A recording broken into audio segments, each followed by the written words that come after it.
2025 might have been the best year for metal music ever. It was honestly a bit difficult to keep up with all the amazing releases at times, but now that the year is over, I think it's time to reflect on all the music that got put out. In this video, I'll go over my top 25 songs of the year, top 25 albums, top 5 EPs, and some more fun awards. As always, these are all my personal opinions. They have and likely will continue to change over time. You're also free to disagree with me in the comments. I don't claim to be objectively correct, I'm just some guy on the internet. This is going to be a very long video, so I encourage you to put it on in the background while you do something else. I'll try to audibly say every entry. Now with that said, let's get into it. Enjoy. The first list I'll be presenting to you today is my top 25 songs of the year. I made a top 50 songs compilation video early in January, which I totally recommend you to check out, even though it's slightly outdated by now. But quite a few new songs were added to the list since then, as I'm writing this a month later. I won't be going over all of those in this video though, as this is only the top 25. Now let's go. Starting off the list is Seed by Of Sulfur. This was the lead single for their new album Endless, which as of the time I'm writing this is my favorite album of 2026 so far. Seed takes what Of Sulfur did in their previous album and takes it up a notch, with brutal screaming contrasting perfectly with a powerful, grandiose chorus. And it gets even better. There are two breakdowns in this song, one before the second chorus and one at the end, both of which are absolutely insane. My personal favorite part has to be the ending though. The instrumentals are ridiculously scary and epic, and Ricky's streams are just ungodly in the best way possible.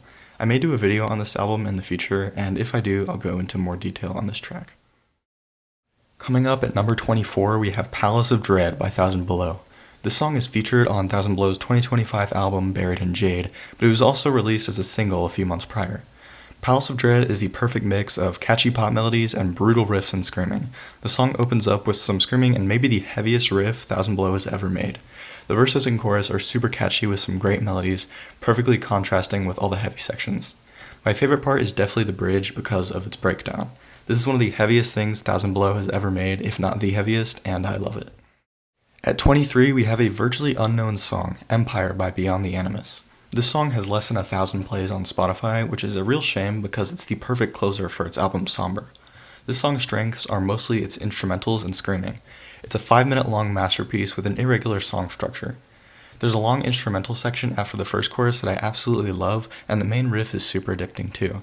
There's too much to say about this song to fit into a 1-minute rant, but the other part I really need to emphasize is the ending.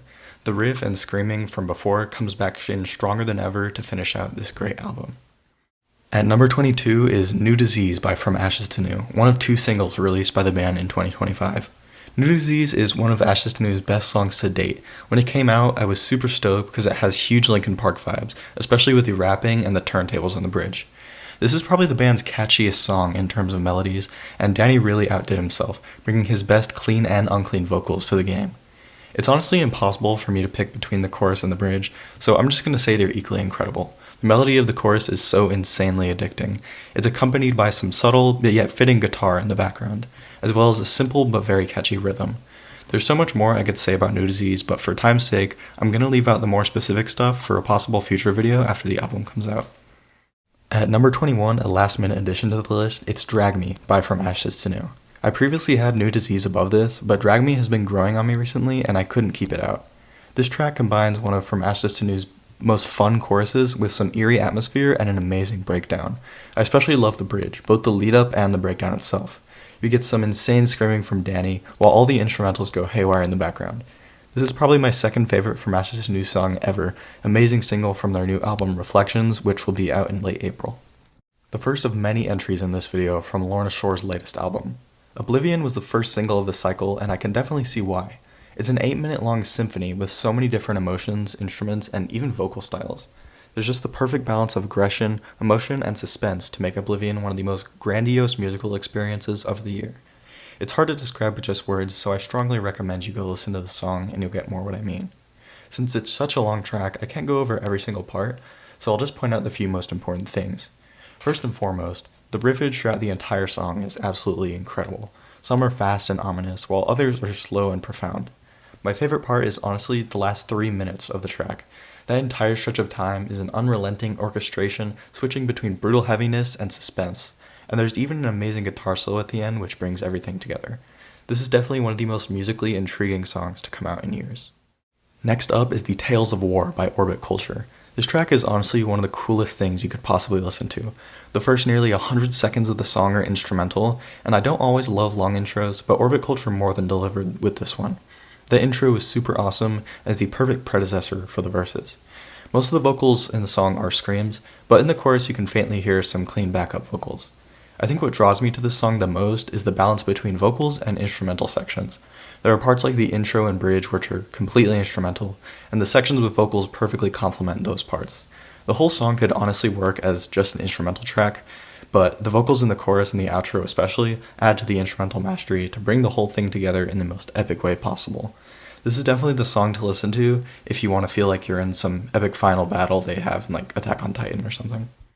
At 18 is Ride the Wave by Spiritbox. I'm honestly a little upset that this song wasn't as popular as the other ones on its album, like Perfect Soul and No Loss No Love.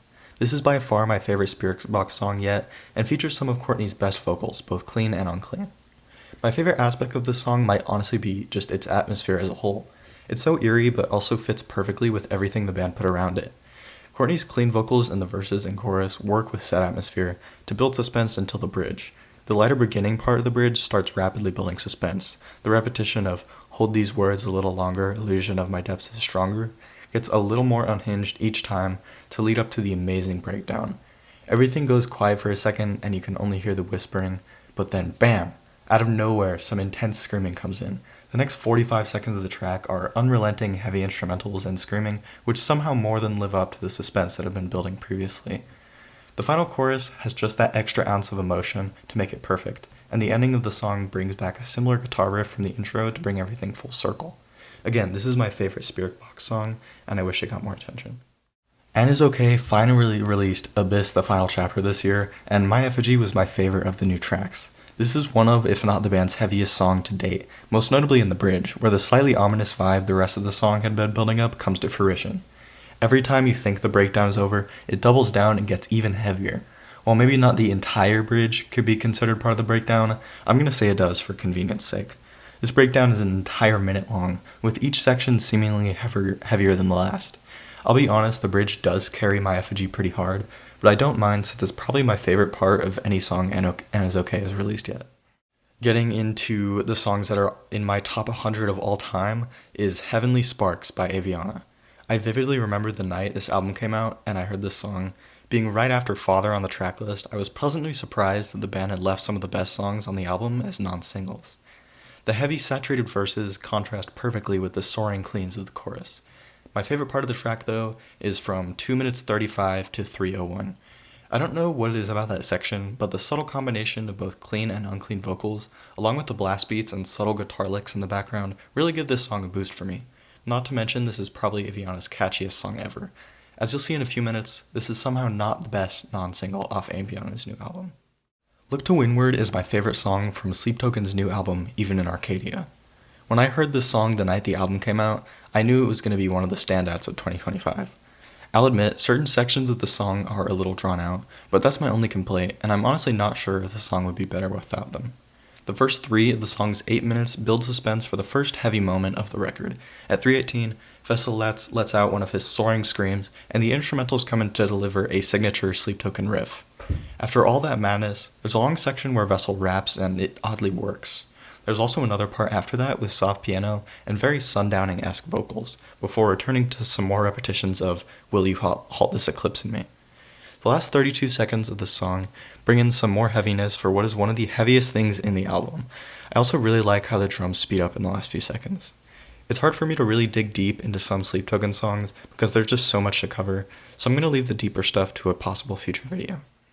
A Nameless Hymn, another track from Lorna. As far as I can tell, this is one of the least popular songs from the new album, which is crazy to me because it's one of my favorites. Most of the track is pure raw aggression sonically, and while it doesn't exactly bring anything super unique to the table, the musical execution is top-notch. This song is a perfect example of the style that Lorna Shore has been perfecting over the last few years, and it might be one of the best executions yet. The eerie yet powerful strings in the chorus to go along with the murderous guitars and vocals from Will come together flawlessly to deliver a gut punch of emotions straight from the heart. My interpretation of the lyrics is that it's from the perspective of somebody who dedicated their life to something, for example, their religion, but then finds out that it was all a lie as they beg to be remembered in their dying moments. There's a lot of language about being forsaken and damned, and it hints at being forgotten as a quote-unquote nameless hymn, hence the title, which reminds me of the whole unknown soldier thing we have in America. I think the sound goes perfectly with the lyrics in this one. Even though it's not a unique sound by any means, the execution is incredible. Next is Witness the End by Fit for a King featuring Chris Motionless. This song is the perfect closer for a killer record. It was the last single released before the album and the song that hooked me on this band. Lyrical themes here are very similar to the previous entry on the list, but this time with even stronger religious imagery. Witness the End is a barrage of cathartic singing and screaming, along with appropriately sinister guitars. Chris Motionless honestly put himself on the map for me with this one as a really great vocalist, although it's a little sad that my favorite song with him isn't even from his own band. But anyways, being the closer of its album, this track takes what the rest of the record had been building up to and releases it all in a flurry of rage and terror. This honestly feels like it would fit in with the final scene of an epic movie where the good guys lose. Come to think of it, this will make for a really good GD level. But I'm getting off track.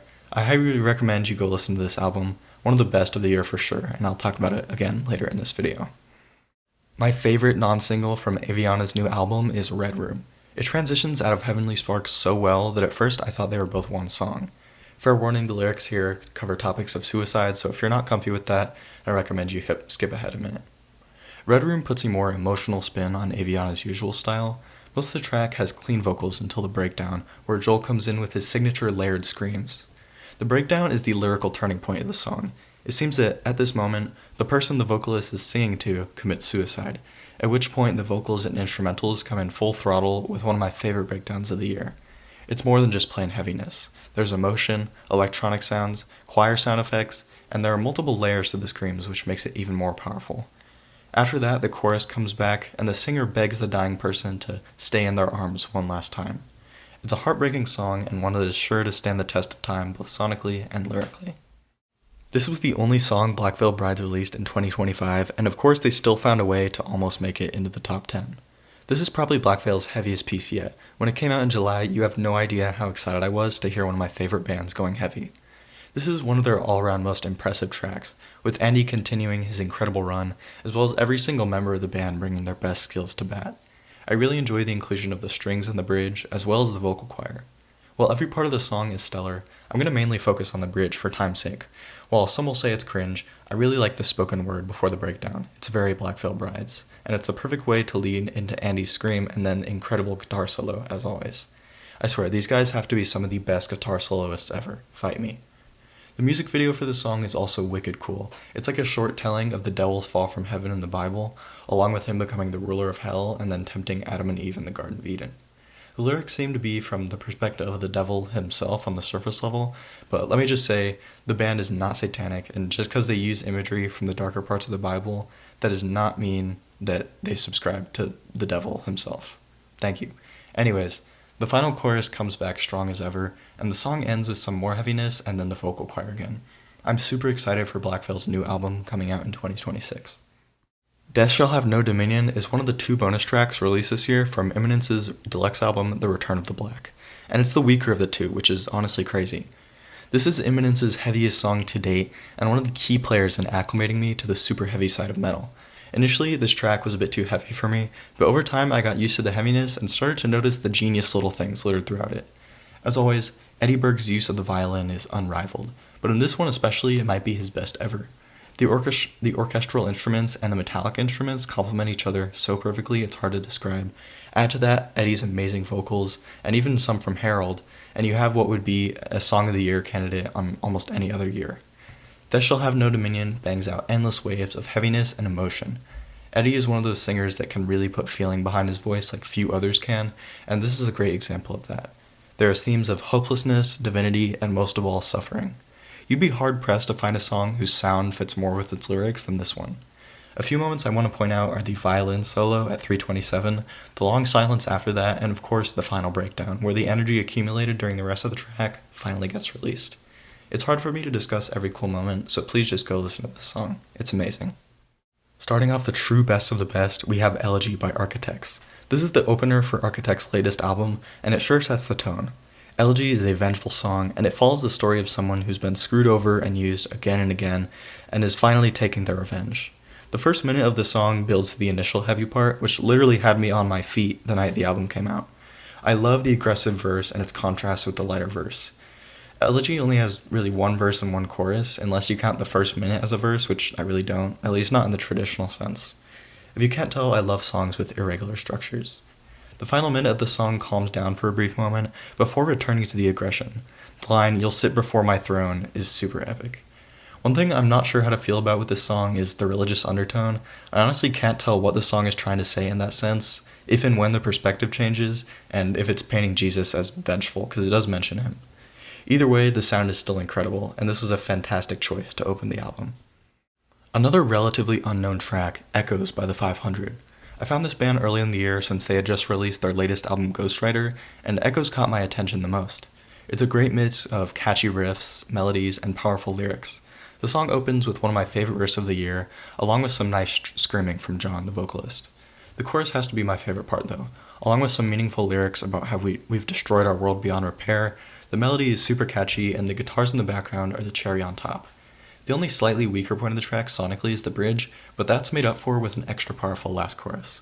I love the message of this whole album, about how we as a species are going down a path of self-destruction, and Echoes is one of the most raw declarations of that idea on the record. This is a pretty small band, but I highly, highly recommend them. Alright, back to the deathcore side of things. We have Synestia's Premonitions, the title track for their new EP. Dies Irae is the most popular of the 4 tracks, but my favorite is by far Premonitions. This is one of the most over-the-top, heavy songs of the year, and I am here for it. I've seen a lot of people dog on it for being heavy just for the sake of it, but I don't really think it's an issue. I don't even know what the lyrics are saying. I looked them up, but I'm too lazy to decipher a meaning. I think it's just supposed to be cool deathcore, and that's enough for me. There are multiple times where you may think the song is over, only for Ryan to come in a few seconds later with some unbelievable screaming, accompanied by brutal drums and guitars. The entire second half of this 6-minute long song is basically an endless barrage of heaviness, especially during the minute-long breakdown. This might be Ryan's best vocal performance with the band. He really stole the show here.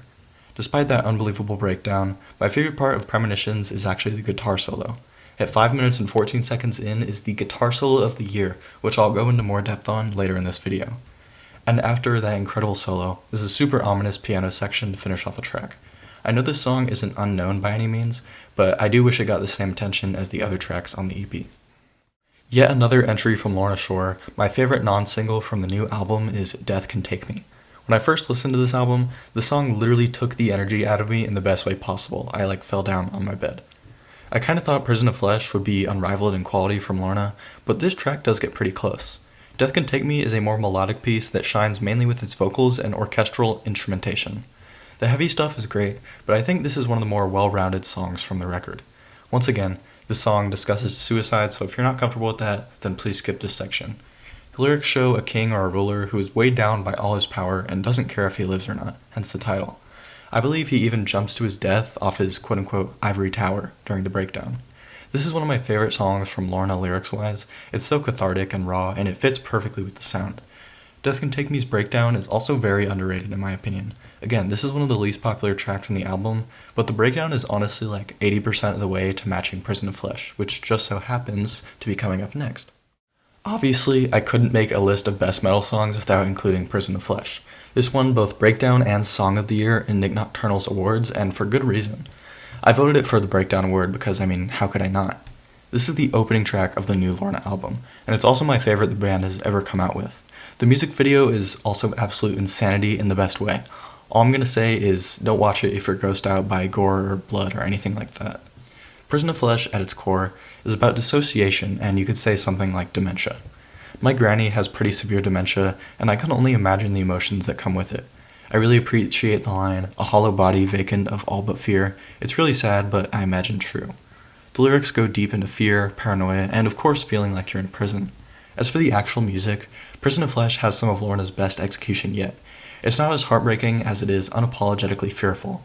It's almost like you can hear the raw terror in Will's voice, even behind all those instrumentals. I will admit most of this song does sound a lot like Welcome Back, O Sleeping Dreamer from the previous album, but even so, it's a big step up. The atmosphere was also perfected here. You have a mix of aggression, fear, suspense, and downright guttural acceptance in the breakdown. Speaking of the breakdown, obviously it's the best of the year, as I said, one of my favorite breakdowns of all time for sure. Will is a literal beast when it comes to screaming. I can never hope to attain the absolute mastery he has with his voice. I'll go over more of the specifics of the breakdown towards the end of the video. It's time for Current's first entry in this video. Back in July, they released It Only Gets Darker, the first and only single off their recent EP, All That Follows. This is one of Current's best songs ever in my opinion. Chris Wiseman absolutely killed it here, even more than usual, with the endless amazing guitar licks littered throughout the track. I've had a hard time figuring out what the lyrics mean, but I think it's something along the lines of realizing that something you depended on was really just using you the whole time, or at least looking down at you. Maybe it's a religious thing, maybe it's referring to a person, I don't know, but It Only Gets Darker is undoubtedly a negative song, and it very much fits. The unrelenting chorus of guitars and fast-paced drums puts some extra oomph behind Brian's already powerful vocals to create an extremely expressive release of sound and emotion. Every part of this track feels emotional in the best way, and the whole song is of pretty equal quality. My favorite, though, barely has to be the bridge. It's the most lyrically powerful part and also sonically. Every single instrument comes together flawlessly to make this breakdown work. It's an absolute masterpiece. I also love the extended outro. They fit in some extra last-minute screams at the end there, which is always great. It's like Brian screaming his final words as he sinks into the darkness. Surprisingly though, It Only Gets Darker is not Current's top song on this list. Yup, Can't Turn Back is my new favorite Current song. I was somehow unaware that they were releasing an EP when they did because I was too focused on the new Aviana album, which released the same night, but when I listened to All That Follows for the first time, I was more than ecstatic to hear this song. My favorite parts of this track are the verses, which is extremely rare for me. It all once again comes down to Chris Wiseman being superhuman on the guitar. There were so many little guitar licks everywhere that my brain was overloaded with pure metal awesomeness. That's honestly the main appeal of this song, the guitars.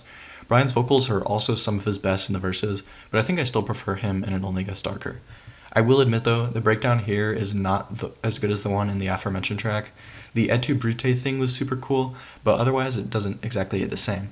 Despite that and the slightly repetitive hit the floor sections, the insane guitar work in the verses and outro still carry Can't Turn Back to number 3 on this list.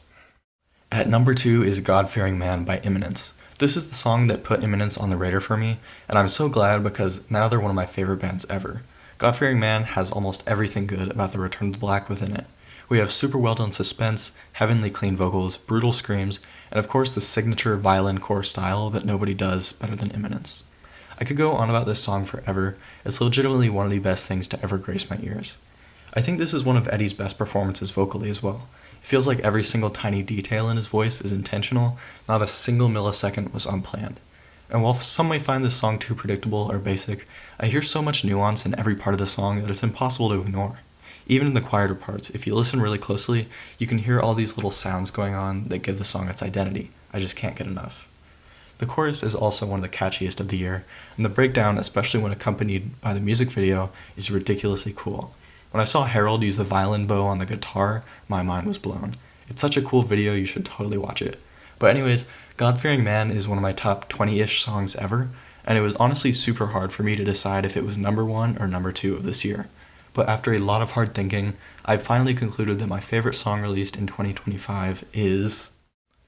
Black Hole by Architects, which was released I believe in the first week of 2025, and it held on for the entire year as number 1.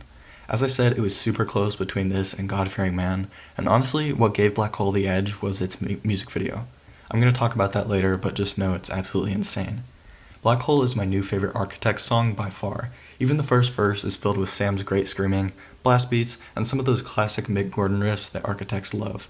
What really brings this song up though is the chorus. It's probably Architects' best chorus ever. I could spend 5 minutes ranting about it, but all I'll say is that Sam's return to form has been legendary, and this is the best example of that. One uncommon thing about Black Hole is that we got a guitar solo. Architects aren't exactly known for having solos, but this one definitely made me put some respect on Adam's name as a guitar soloist. The last super notable section of the song is the outro. In the music video, this is when all the band members start getting sucked into the black hole, which is ridiculously cool, and it might be Sam's best vocal performance ever. Those low screams especially are insane. There's so much more I could say about Black Hole, but since it's so popular, there are already 100 YouTubers who have said everything, so I'll leave the rest of them. Alright, now it's time for my top 25 albums of 2025. I have a list of my top 100 or so albums ever, and 2025 had 25 entries, which is absolutely insane. Again, such an insanely stacked year. Let's get into it. First up is the best fully instrumental album I've ever heard. I believe this entire project is just one guy, Alex Frost, and he does an incredible job. Pretty sure he plays every instrument and does all the production stuff himself as well. But anyways, Antler's self-titled record takes instrumental metal to new heights. There are a lot of great instrumental songs, but no other project that I've heard has been able to make a consistently high-quality 14-song instrumental album that doesn't get boring. Each song has its own flair, whether that be the metallic instruments themselves, other sound effects and orchestration, or even some transmission-esque spoken word stuff sprinkled throughout. Now, of course, instrumental music can only climb so high for me, so number 25 is where Antlers sits for now. At number 24, we have The Darkest Place I've Ever Been by Landmarks. I discovered this album around when it came out, and I'd say it's definitely Landmarks' best record so far. The title track is my favorite, as you can see by the slide on screen. It even made my top 50 songs of 2025 video that I posted at the start of the year. The song quality throughout the album is pretty consistent, albeit with a low point in the closer Funeral. I like this album a bit more when I first listened to it. Over time it's lost a bit of its magic for me. Still a great album, of course, though. I think this record builds on what Landmarks had in their previous ones. It contains my favorite song by them, as well as the best overall cohesion and quality. Angels Calling by Solence is one of the sillier albums of the year sound-wise. It's by far Solence's best effort to date, with my top song Dead Alive just barely missing out of the elite S-tier category. Most of this album follows a slightly formulaic but effective approach. There's usually some groovy verses followed by an even groovier chorus, and then some super headbangable bridge, usually containing some kind of guitar solo. Every song is great in its own right, even if they do sound similar sometimes. Angels Calling gives me hope for the future of Solence, as much of their earlier music either wasn't consistent enough or just wasn't completely my style. This album brings the best of what Solence has to offer, and I'm here for it. Just barely edging out Angels Calling is Limit by Devil May Care. Similar to the previous entry, this album gives new life to a brand I previously had doubts about. Before this album, Devil May Care only had a few songs I really loved, but Limit came in with a vengeance, featuring most of my favorites from the band. The most notable of these is Downfall, which technically released in 2024 as a single, but it's still part of this album, so whatever. The singles Caving In, Let the River Run, and Mosaic follow closely behind to make up my top 4 songs the band has released so far. I'm glad Devil May Care were able to pull themselves together after an underwhelming previous record to create Limit. Another great release from late in the year, we have Caskets, The Only Heaven You'll Know. This record is full of catchy bangers with the occasional heavy moment. The song that introduced me to the band was the title track, which remains my favorite by them. Despite not having any screaming or real heaviness, this song is one of the catchiest of the year, being featured in my previous video. The first single as well, Make Me a Martyr, shows the heights of what Caskets can do with a heavier sound, combining catchy melodies with crushing heaviness in the bridge. The other 2 tracks I want to emphasize are Our Remedy featuring Make Them Suffer, another great band, and the opener, Lost in the Violence. Caskets really outdid themselves with this album, taking the best of their previous works and shaping it into this. I was slightly underwhelmed by Reflections back in 2023, but The Only Heaven You'll Know puts Caskets back on the map for me as a band to keep a sharp eye on in the future. I'm actually going to see them next month. Signs of the Swarm are back this year with their best album yet. To Rid Myself of Truth is a notable step up from their previous work, with crushing heaviness for 40 minutes straight. The riffage and vocals here are better than everything this band has released previously, and they definitely solidified themselves as one of the best deathcore bands in the scene. My favorites are the title track, Cloud Retinas, Sarkazine, and Natural Selection. My only complaint is that the sound doesn't undergo a lot of change during the runtime, so you have to be in the right mood for it to truly hit. But either way, this is definitely a good sign of what's to come from Signs of the Swarm. By far the most unknown entry on this list, we have Somber from Beyond the Animus, their debut album. After an underwhelming first EP in 2019, Beyond the Animus re-emerged in 2022 and spent the next 2 years releasing singles for this album. My favorite track, Empire, which I talked about earlier, actually wasn't a single and has under 1,000 plays on Spotify. Fade is the band's most popular song, and it still only has about 9,000, which is criminal. It's also my second favorite. Some of the other notable tracks are Enigma and Grave. You guys please go give some love to Beyond the Animus, they totally deserve it. Violent Nature is the first I Prevail album not featuring Brian Burkheiser, and that makes me really sad. Honestly, Eric did a great job taking on all the vocals, but it still isn't the same without Brian. I had middling expectations for this record, but I was pleasantly surprised by the consistently high quality of the songs. Crimson and Clover kind of threw a wrench into the sound for me, but other than that, all the songs were very good. My favorite is Rain, which was released as a single in July, followed by the non-singles Prey and Synthetic Soul. I'm happy that I Prevail decided to lean into their strengths, going heavy in the absence of Brian, whom the latter side of their music depended on. I think the whole band, especially Eric, turned a bad situation into a still sad but acceptable situation for the fans. I won't lie, I wasn't huge on some of these songs at first, namely the title track and Annihilate Me, but over time I've come to enjoy them more. I hope I Prevail continues to explore the heavier side of their sound in subsequent albums, unless of course Brian comes back, which he never will, sadly, due to the fact he's releasing his own solo music, which is awesome. Next up is Hymns and Dissonance by Whitechapel, which I listened to for the first time in late December, so I'm a bit late to the party. Hymns and Dissonance is definitely a big step up from the previous works, even though I do miss some of the clean vocals. Whitechapel definitely re-solidified themselves in the scene with this one, bringing in unrelenting heaviness they haven't showed in a long time, along with better production. My favorites are A Visceral Wretch and the title track, the former of which missed out on my previous video only because it was technically released in 2024 as a single. Some of my other favorites are Diabolic Slumber and Bedlam. I think what prevented this album from going higher for me is some of the lyrical content is pretty anti-religious, which I don't really rock with, but either way, Hymns and Dissonance is a good sign for Whitechapel fans. Big Ol' Album Volume 1 might be one of the most polarizing albums of 2025. On one hand, there are some real bangers like Miracle, To the Death, and Same Team, but on the other hand, you have All My Friends, which is the most annoyingly safe, just okay bar music you could possibly hear. Just being honest, some of those bottom songs like All My Friends and LeBron make it difficult for me to enjoy the album sometimes. By far my favorite track in the album, Miracle, was released over 3 years ago, so it barely feels like it fits. I was very happy with some of the non-singles like To the Death and Same Team though. The other singles were solid too. Bad Blood, Make It Make Sense, and Feedback. But aside from the ones I just listed, the rest of the album is decent at best. While I do enjoy some of them on occasion, Closer Than You Think and Flowers also fall into that overly safe category. I think A Day to Remember definitely improved their standing with a lot of fans with this record, especially after the disaster that was You're Welcome.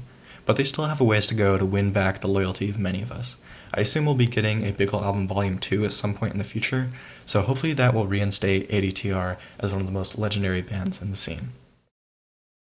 We Came as Roman's new album, All Is Beautiful Because We're Doomed, is their best effort yet. Their previous two albums were very solid, but this one brings them to the next level. This is what a great metalcore album looks like.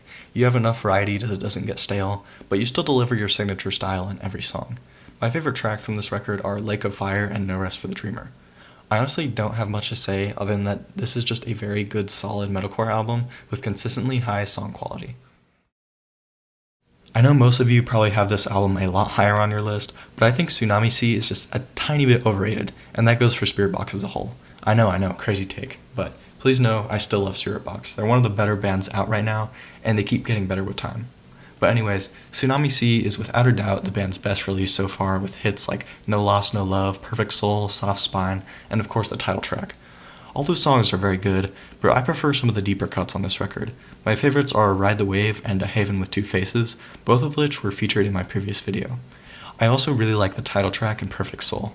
Probably the most overrated Spiritbox songs, in my opinion, are No Loss, No Love and Deep End.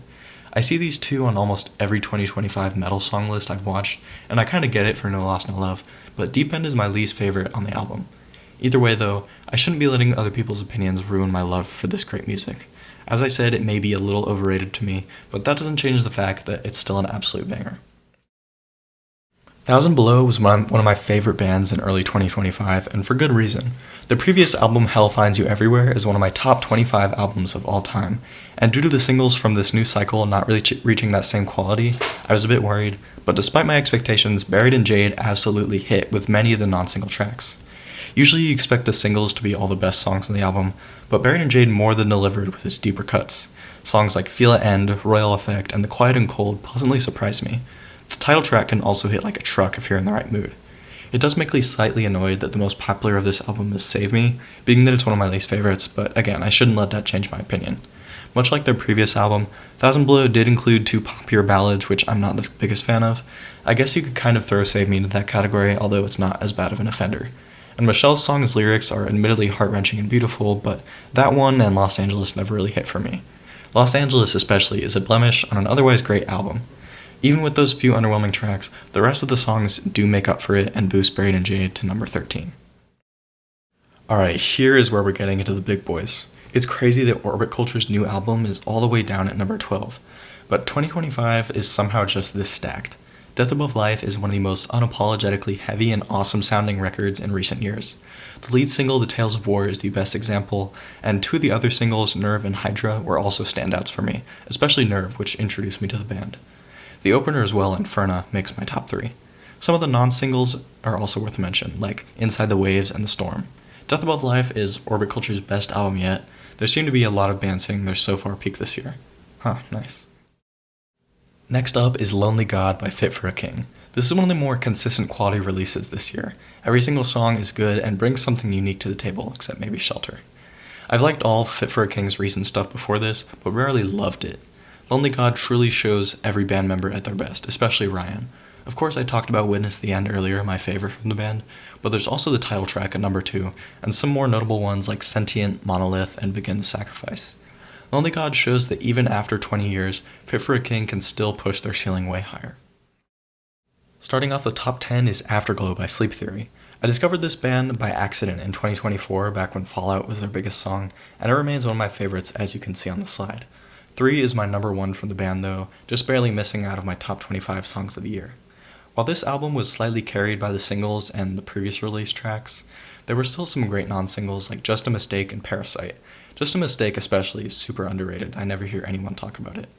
I am slightly annoyed that Gravity and Stuck in My Head are so popular, but again, that shouldn't matter. And while they do rank near the bottom of the album for me, Words Are Worthless and the title track provide nice power ballads. Words Are Worthless specifically is a really great closer. I love the orchestral sounds they added. I'm so glad that Sleep Theory is getting the attention they deserve. Not many bands are that lucky. If you're like me, you may be a bit tired of seeing Sleep Token at the top of every single metal video, but I can't deny how great their latest record is. Even in Arcadia may not rise to the heights Take Me Back to Eden did, but it's probably their most sonically diverse release to date. There are hints of the sounds from their previous 3 albums, along with some new flair in songs like Caramel. There are only 10 songs here, but man, do most of them pack a punch. As I talked about earlier, the opener Look to Windward is my favorite. It has the perfect blend of pop, kind of rap, and heaviness.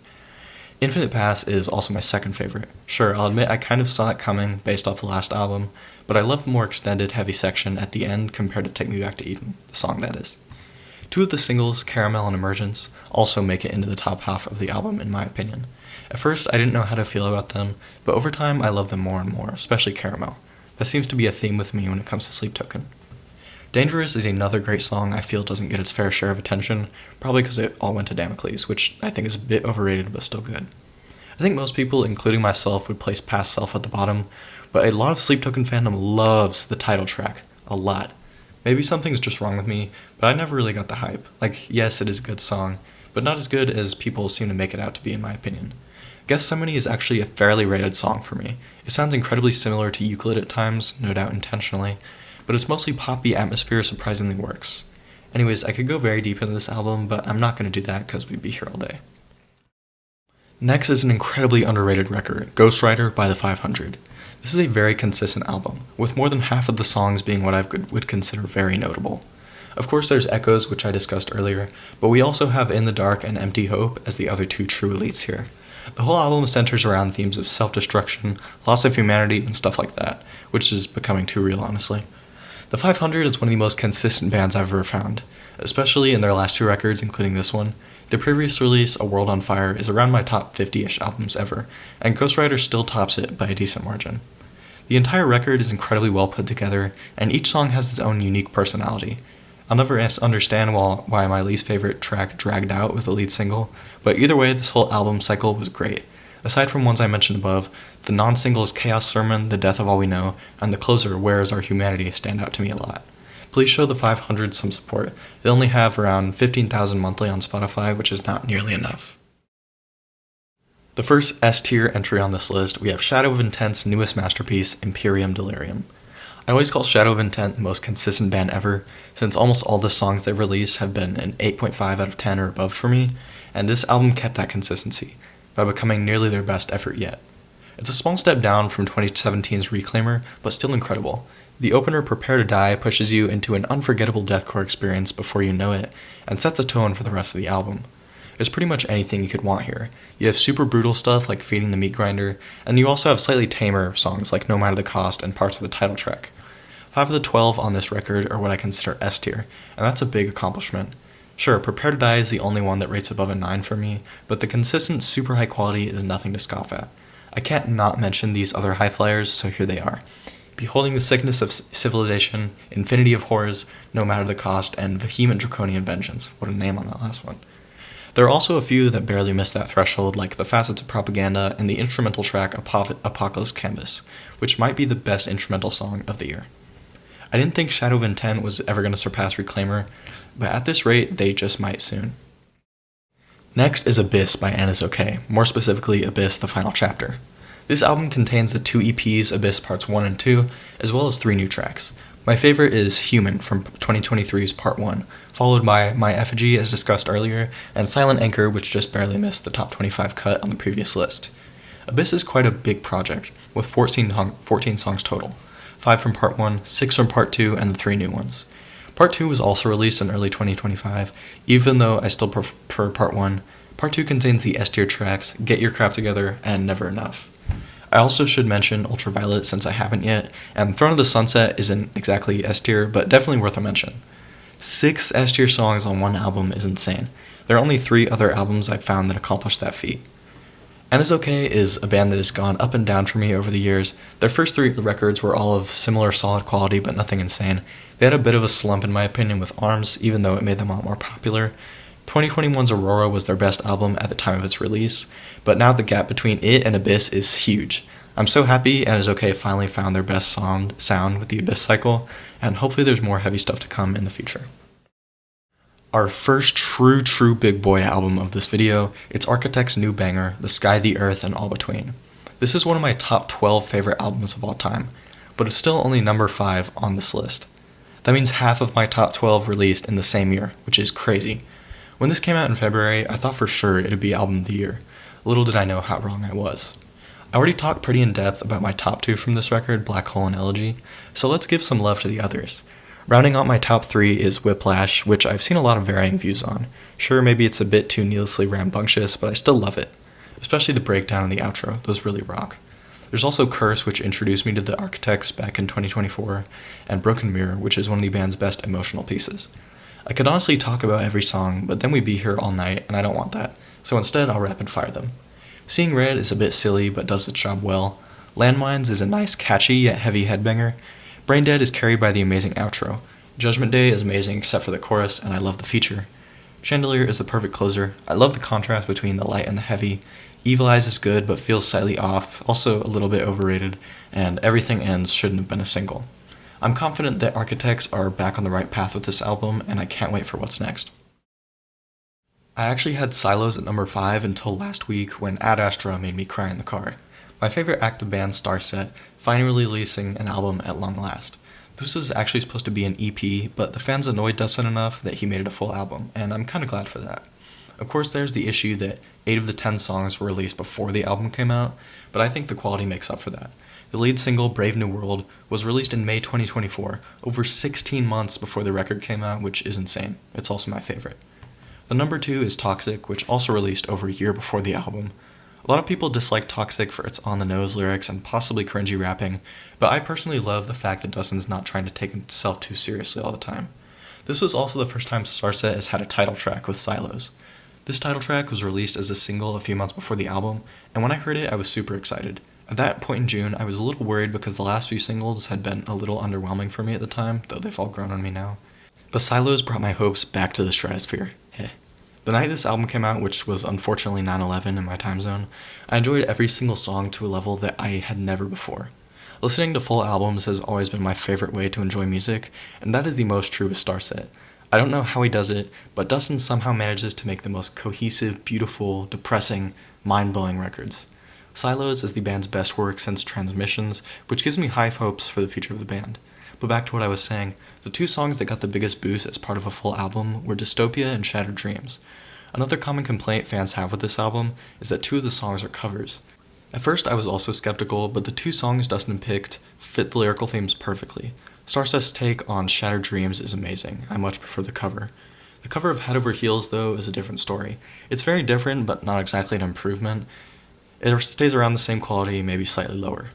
I mentioned earlier that only 2 of the songs were actually released for the first time with the record. Those were Shui and Ad Astra. Let's just say I was very worried when I heard Sway. It's honestly a little disappointing. Still a fine song, but giving Lazy Divisions vibes. Sorry, Dustin. But Ad Astra, on the other hand, is the perfect closer. It made me cry the other day. I can count on my fingers the amount of songs that have made me cry ever, so this one is definitely special. You see those 3 purple asterisks I have by its rating in the slides? Well, yeah, only 5 songs in existence reached that mark of emotional power for me, 2 of them now by Starset. Ad Astra is one of the most beautiful songs in existence. The music video is depressing, and the whole track gives off big interstellar vibes, including the lyrics. I could keep going on and on, but I spent enough time on one album. Let's get to the top 3. I was a big Aviana fan before Void came out, and even I didn't expect them to release something this great. Void is on the shorter side, coming in at 32 minutes long, but every single second packs an undeniable punch. Joel really outdid himself here with lyrics, composition, vocals, literally everything. If every single Aviana record continues to be better than the last, at this rate their next one is going to be my favorite album ever. My favorite song, Father, wasn't included in the top 25 songs section because it was released in 2024 as a single, a whole 11 months before the album. Father is my favorite Aviana song by a good margin. The breakdown is literally one of the most insane things I've ever heard. If you'll turn your attention to the slide on screen, you may notice that 7 out of the 10 songs are S tier. Anything over 8.5 is S tier in my rating system. That's absolute ridiculousness, and In Continua Iter and Storm Ablaze are super close to that threshold even though they don't make it. Even the instrumental opening track gets a high rating. That's how insane this album is. I already went over Red Room and Heavenly Sparks earlier, so I won't put you through that again, but I would like to talk about some of these others. Into the Void is the first full song on the record, and when I heard it the night it came out, it blew my socks off. It possesses this sort of high energy none of the singles except for Delirium really had, and that energy turns out to apply to all the non-singles, which is great. Evermore is one of the more interesting tracks. It was released previously as a single, so I've had a little time to get used to it, but even still it holds as one of the top tracks. World's Pulse was the last of the 5 singles, and I really wish they would have just let it come out with the whole record. It's a little lame that the last 3 songs were already released, but I guess you could say it's my fault for listening to them early. Whatever, you're right. Either way, World's Pulse is still an amazing closer. I could go into all the nuances, but I'm not going to do that here. I'll just say that it does its job as a closer perfectly, and I also love the Eddie Berg feature. Love that guy. Then there's Delirium, the lead single for some reason. It's basically a little ball of energy that can't contain itself, but in a good way. Probably the highest energy track Aviana has ever put out. In Continua Iter is a little bit too repetitive for its own good, but still a very great song. Storm Ablaze is seemingly the most popular, and that makes me unreasonably upset because it's my least favorite, not including the intro. Although least favorite is relative because it's still one of the better songs of the year. Void was such a huge step up for Aviana, and I can only hope that their next album comes close. If you watched my previous video, you probably expected Lorna Shore's new album to be my number 1, and it kind of is. You'll get what I mean in the next entry. I already ranted to you about the top 4 songs earlier in this video, so let's start at number 5, Unbreakable. This was one of the 3 singles released during this cycle, and even though it's my least favorite of those, it's still S tier. Unbreakable strays from the pure aggression that tracks like Prison of Flesh have, instead opting for a more hopeful anthemic approach. The titular line, "We are unbreakable" in the chorus, followed by that awesome guitar riff, hits so hard. This is Lorna's song to the fans for sure. Somehow in the bottom half of the album is another banger, In Darkness. This is another encouraging piece. You know how Unbreakable wasn't really that aggressive? Well, In Darkness is even less so. That sentiment is best shown in the soaring guitar solo and the last chorus where the key is raised. The last S tier entry here is Glenwood, which I didn't expect to love at first, but it's another emotional banger. I love how at the end of the music video, it shows an actual conversation between Will and his dad. It's so cool that he was willing to be this vulnerable with us in these lyrics and in that video. The closer Forevermore is another very notable piece. It's the perfect closer. I love the choirs and orchestral sounds, and oddly this isn't even my favorite closer named Forevermore of a deathcore album to come out in the last 2 years. Weird. Lionheart is another very solid track, and War Machine is a slight weak spot, but again, that's relatively speaking. It's still 8.5 in my opinion. In this album, Lorna Shore took what brought them success in Pain Remains and refined it. I've seen a lot of people say that this whole album was basically a copy of Pain Remains, and while I can sort of see where they're coming from at times, I disagree. Instead of copying Pain Remains, Everblack improved it, took the elements that worked well, made them even better, while still adding plenty of new stuff to make it memorable. For a deathcore album, it's honestly pretty diverse. You have the raw heaviness, of course, but there's also so much emotion and power behind some of these songs. Every single member of the band improved over the last few years, and I would both be shocked and not shocked if they managed to come out with something better in a few years. Remember when I said that Everblack kind of is my album of the year? Well, that's because this record, The Return of the Black by Imminence, is actually a deluxe edition of 2024's The Black. Usually I wouldn't include deluxe editions in a list like this, but the 2 bonus tracks here are amazing enough that I had no choice. I already talked about both of them earlier, God-Fearing Man and Death Shall Have No Dominion. I guess now I'll rant to you about the rest of the album. My favorite of the bass tracks is Heaven Shall Burn, which is one of Eddie's best vocal performances ever. He really steals the show in this one with both his vocals and violin work. There are also some other bangers like Beyond the Pale and The Call of the Void, both of which hit like a train. Then, of course, there's the title track, The Black. The Black has those 3 purple stars by its name, meaning that it's one of the most emotionally hard-hitting songs I've ever heard, especially since it's the closer. I've actually just decided now that I should do a full video on this album in the future, so I'm going to speed it up with these last few songs. Death by a Thousand Cuts is another emotional hitter, opting for a lighter sound than most of the album. Come What May is yet another emotional masterpiece, especially with its long, heartbreaking violin sections. Desolation is a good spokesman for the album, containing almost everything that makes the album great. Come Hell or High Water is of course the eerie opener to the bass album and the lead single, taking it slow for most of the track until the very end, where you get hit with a barrage of screaming, guitars, drums, and violin of course. And then my least favorite, Continuum, is still a very good song, just not as good as the rest. But yeah, like I said, I think I'm going to do a video on this album at some point later. That may be a month from now, or maybe a year, who knows. Either way, The Black, and especially The Return of the Black, is, in my opinion, the best album release since MCR's The Black Parade, and my second favorite of all time. Now it's time for my top 5 EPs of 2025. I generally don't give EPs as much thought as albums, even if the song quality is just as good, so I've decided to only go over my top 5. There were a lot of good ones released this year, but only a few true standouts, namely the top 4 on this list. Number 5 spot could have gone to a lot of different EPs, so I kind of just picked the one that I thought could maybe edge out the others on a good day. But enough yapping, here it is. Starting off this list is King of Terrors by the new breakout band President. Now, this band is probably an industry plant, but I still like their music. I'm actually wearing a President shirt while writing this. They released In the Name of the Father in May, and that instantly took off, much to the dismay of lots of gatekeepers. There were so many people saying it wasn't real metal because of the heavily auto-tuned verses, and I'll admit I'm not the biggest fan of the auto-tune either, but people were way too upset about this and still are. A few weeks later in June, the band released Fearless, which remains my favorite to this day. The whole EP is centered around the vocalist's religious trauma, which is a topic I definitely have some experience with. Fearless hits especially hard for me, plus it sounds the best. I was a bit worried when they released Rage because it's not exactly my style, but luckily all the other songs are better in my opinion.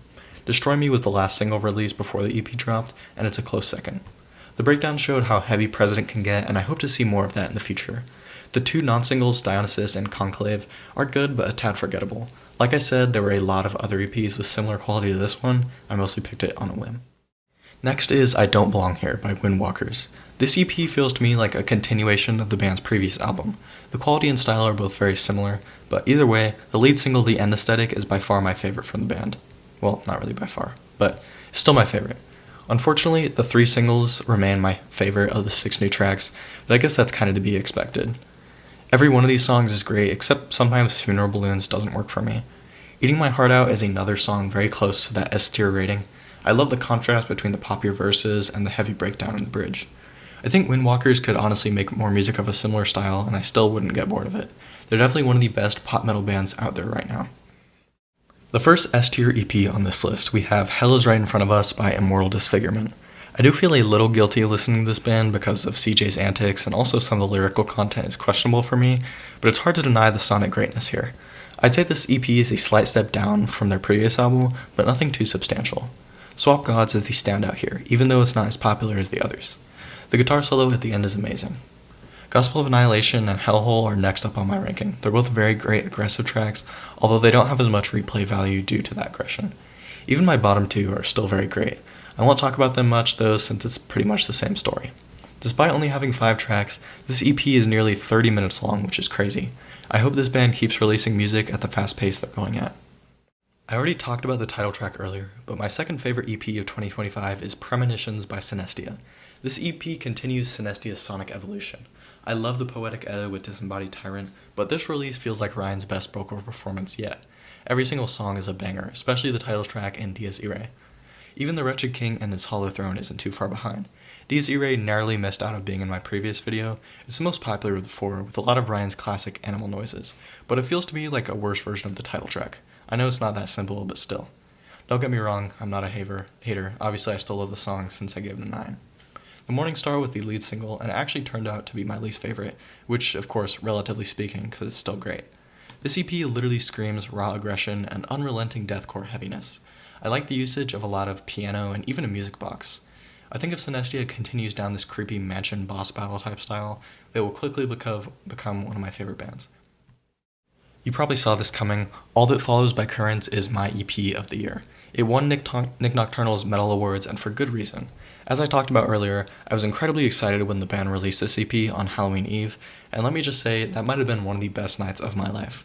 By midnight Halloween, I listened to the new Aviana album and this EP and was in literal musical heaven. Angels Calling also released that night, but not as important, of course. This is probably my favorite EP ever. It contains 5 of my top 11 Currents songs, including numbers 1 and 3 with Can't Turn Back and It Only Gets Darker. In case you're wondering, number 2 is Better Days. Those top 2 songs alone would have been enough to make this EP of the year, but we also have My Severance and Making Circles in that S tier category. My Severance is a great display of Brian's clean and unclean vocals, and there are also a lot of great guitar licks that make the verses special. I see Making Circles getting a lot of love from the community, some even calling it their favorite, and while I can't completely fault them for that, to me it just feels like a worse version of Unfamiliar in some of the parts. No hate though, of course. Rise and Fall is unfortunately bumped down to number 5, even though it's still a great track. While I'll always prefer an album over an EP, I have no right to complain about this absolute masterpiece. I'm not going to try to compare it to the top albums because my brain doesn't work that way, but this is definitely one of the top 7 or 8 releases of the year at least. I'm now even more excited for the future of Currents. The last 2 albums have both been great, and All That Follows takes it to a whole new level. I think Chris Wiseman is definitely the guitarist of the year, both for this and the Shadow of Intent album. I don't know how he can manage being the guitarist and central member of both of these amazing bands. Absolute legend. Now that I've gone over my favorite songs, albums, and EPs, I still have a few more things I want to talk about. These are some fun awards, many of which are heavily inspired by Nick Nocturnal. Some of these are impressive, some are just silly, but either way, here are some awards for 2025. My first award is Breakdown of the Year. You already know it's gotta be Prison of Flesh by Lorna Shore. Pretty much all the metal fans on the internet agree on this one. The breakdown of this song is just so intensely brutal, it makes me feel like I'm in a war zone. The blast beats literally sound like gunshots. Will's vocals are insane as ever. I don't even know how he keeps getting better, genuinely. Especially while he screams the words festering within me towards the end. That level of voice control is inhuman. The entire song built up such an insane amount of suspense, and somehow this breakdown released it all and more. It's hard to describe all the different things I feel when I listen to this song, but pure amazement is one of them. Lorna Shore keeps getting better every album, and with this one they've definitely made their way into the upper echelon of my favorite bands. Next up is Music Video of the Year. It's no surprise that 2025's winner is Black Hole by Architects. I mean, come on, it literally doesn't get cooler than this. You have this band playing on some abandoned refinery looking site, and there's a literal black hole sucking everything in. Near the end of the song, the band members themselves even start getting picked up. During his guitar solo, Adam is floating in the air, attached to a chain. And in the outro, Sam gets sucked in and is holding onto his microphone to deliver some of the final lines. It's impossible for me to describe everything, so please just go and watch the video. I promise you will not be disappointed. As I mentioned earlier, the guitar solo of the year goes to Premonitions by Synestia. The solo directly follows an epic, brutal screaming section. You've heard me rant about how great other parts of this track are, but the solo is definitely my favorite. It begins with some shredding before transitioning into more of a melodic section mirroring the music box melody from earlier in the track. And then finally, after the solo, the song and the EP fade out with a haunting piano and music box section. An absolute masterclass in atmosphere, suspense, and guitar work. The next award gets a bit silly. This category was created by and for one song. It's the best silly song of the year, Halloween Town 2 by Dark Divine. This song is an absolute banger in its own right, but it's also very silly. There are multiple mentions of the Pumpkin King, and the whole thing just has a super fun energy. If these new singles from Dark Divine are in fact for a new album, I might have to make a Silly Album of the Year award in 2026. Another award copied from Nick, this one is the In My Feels song of the year. If you were paying attention during the album section of this video, you may already guess that I'm giving this award to Ad Astra by Starset. As I said earlier, it is one of the few songs to ever make me cry. I wrote the Silos summary script last night, and I actually had a terrible day today, but Ad Astra and Everglow made me feel much better, as always. I previously had Spectre by Bad Omens for this award until I realized I'd been sleeping on Ad Astra. This award is a little different. It's Old Band Comeback of the Year. This band has been around for over 30 years, and honestly most of their music isn't that great in my opinion. Their last two albums have been improving though, and their latest one is their best yet. This award goes to Machine Head for their 2025 album, Unatoned. Unatoned is definitely my favorite Machine Head record so far. I like the newer sound the band is trying, and Rob's vocals honestly sound better than ever. My favorite songs from this record are Atomic Revelations, Bleeding Me Dry, and Outsider. I'm very happy to see Machine Head finally reaching their full potential, showing it's never too late to make bangers. Next is pretty much the opposite of the previous award. This is New Band of the Year. There were a lot of bands that made their debut in 2025, so many in fact that I definitely didn't hear about most of them. So if you found an awesome new band and it's not the one winning this award, please tell me about it in the comments. I'm always looking for new bands to support, and you telling me them would be awesome. With that short rant out of the way, the new band of 2025, best new band of 2025, is Fading into Silence. I found this band with the release of their third single, What's Left of Me. I know I'm not supposed to include anything from 2026 in this list, but Fading into Silence did release their debut album in late January, and one of the new songs, Decay, is absolutely S tier and one of my favorites of 2026 so far. I can't technically include that song as part of the video's list, but even then, this band's singles from last year were all great in their own right. My favorite of which is Beneath the Love. Please go give these guys some love, they only have around 10k monthly on Spotify. This last award actually takes us out of 2025 and into the current year, 2026. I'm super excited for a lot of bands to hopefully release new music in 2026, maybe even new albums. This award is for the one I'm most excited for. It's a very competitive field here. There are fully announced albums coming out in early 2026, like Poppy and Varials, but also many anticipated ones that haven't been officially announced yet. The criteria for this award is that the respective band has to have released at least one single and hinted at or announced a new record. I narrowed it down to 4 bands: Bad Omens, Black Veil Brides, Dark Divine, and From Ashes to New. This was a surprisingly easy choice though. All 4 of these bands have released incredible singles, but my harsh loyalty shows in this one. The album I'm most excited for in 2026 hasn't been officially announced yet, but it is the new Black Veil Brides record. It's been confirmed that the album is coming out this year, but it hasn't been publicly given a name yet. I saw one article say it would be called Phantom Heart, which sounds fitting, but I'm not completely sure if that info is reliable. Right now, fans were just calling it BVB7. The morning I'm writing this, the 3rd single from the album, Certainty, came out, continuing the unstoppable run Black Veil Brides is on. So far, it's one of my favorite songs of 2026, and it makes me even more excited for BVB7. Well, there you have it, my full recap of metal music in 2025. I don't know how long this video will end up being, but my guess is about an hour to an hour and a half. If you watched the entire thing, let me just say thank you so much for your attention. Even if you skip to the end, thank you for clicking on my video and hearing anything I have to say. I hope to make a video like this every year, so if you enjoyed this one, then stay tuned for 2026's edition. I know I haven't been very active on this channel in a while. That's because I started my freshman year of college and I'm very busy with schoolwork all the time. But I do plan to hopefully start posting more. I'm aiming for maybe a video every month or 2. If you enjoyed my commentary, then you may like some of my other videos. I've done deep dives into the entire discographies of Linkin Park, My Chemical Romance, and Black Veil Brides, and hopefully I can start a new series on another band soon. Most likely Starset or Lorna Shore or something. But with all that said, thank you so much for watching this video. If you enjoyed and would like to see future music commentary content from me, then please consider subscribing and letting me know in the comments. Thanks again for watching, and have a nice day, guys.